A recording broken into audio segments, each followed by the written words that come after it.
communism fell in the Soviet Union, it crashed so quickly it came as a shock.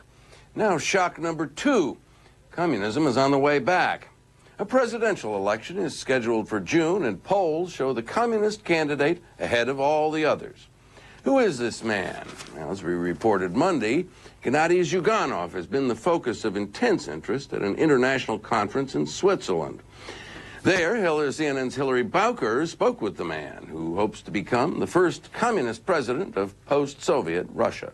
You've said it would be very necessary to restore Russia to its might and to its status in the world. What would be your first step?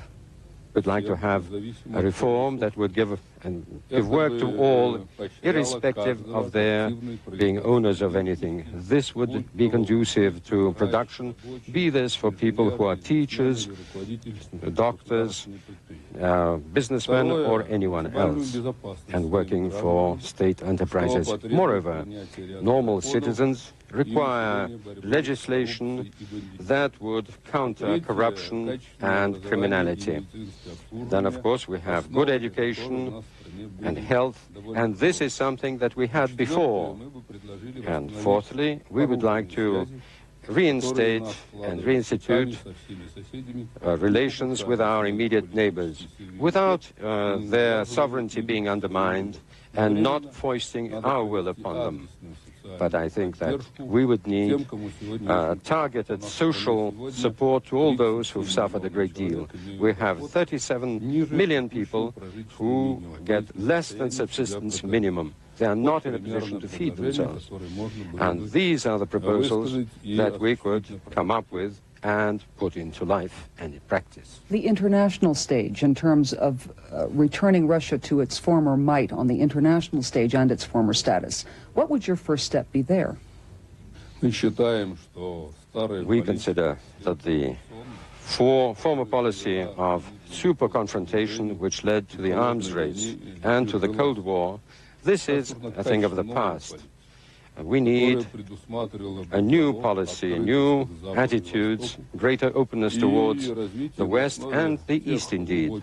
And of course we must develop good relations that have been arrived at in Rio de Janeiro, and as a basis for the future policies we need constant development, gradual development, and the organization of development processes.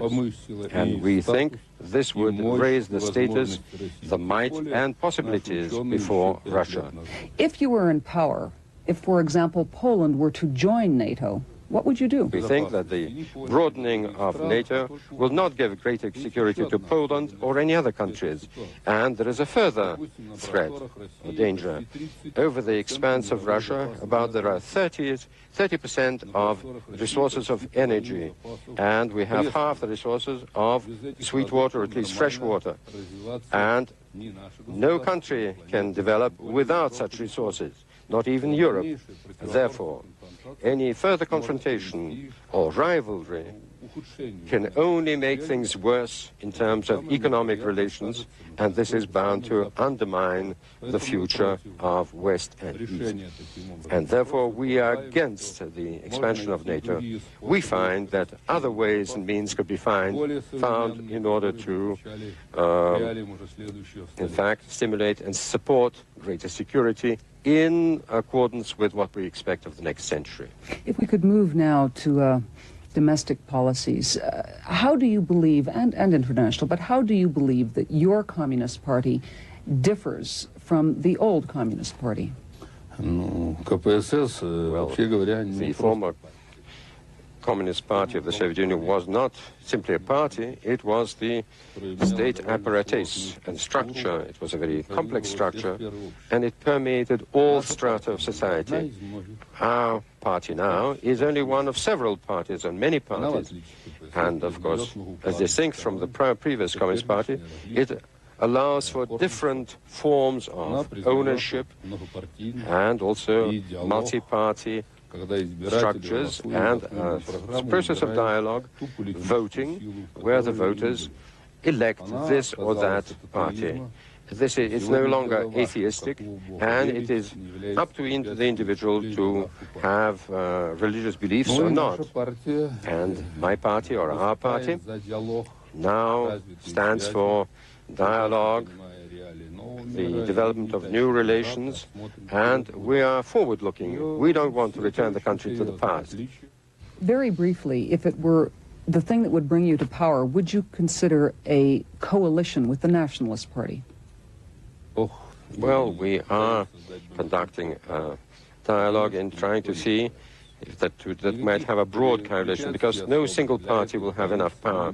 And we set up no barriers to such coalitions. And there are certain conditions. We need territorial integrity of the Russian Federation, and we must achieve peace throughout the territory, and also the attempt at such conditions where all of us would live better. And this is the very basis for our dialogue and negotiations with all the organizations, all the parties, and we'll see the way they respond. Mr. Zyuganov, thank you very much for joining us today. We have an update now on an unfolding story in Honolulu, and that is that police sharpshooters are on the scene. These pictures, I believe, are live coming in from Honolulu. They are on the scene of a hostage situation where a man is holding a sawed-off shotgun. It is pointing, I'm sorry, it is not live, it is on videotape.